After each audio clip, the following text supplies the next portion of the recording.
Grand Rapids' new fire chief is now in town.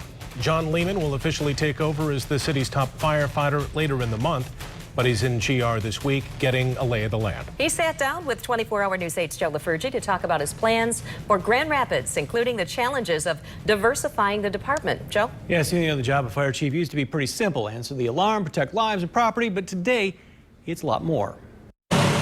There was a time when all they had to do was ride down the road, sirens blaring, lights flashing, to let the public know their firefighters were on the job. These days, it's not that easy.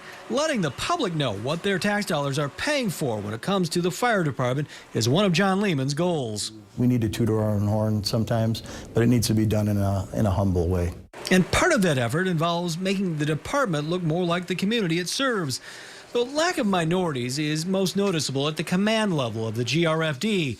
The 8 permanent positions representing the deputy and battalion chief ranks include 2 women, but no blacks or Hispanics. You're not going to necessarily automatically diversify the upper rank structure of a fire department.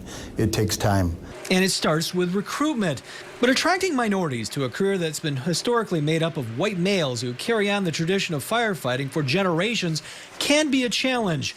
Lehman says he'll look to the community to help diversify the department. My intention is to work with community groups that within those targeted populations to find the best possible organizations. Lehman comes to Grand Rapids after retiring earlier this year as chief in Aurora, Illinois.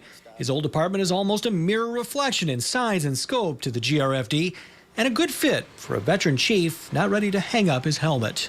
I really am encouraged by what I see here in Grand Rapids.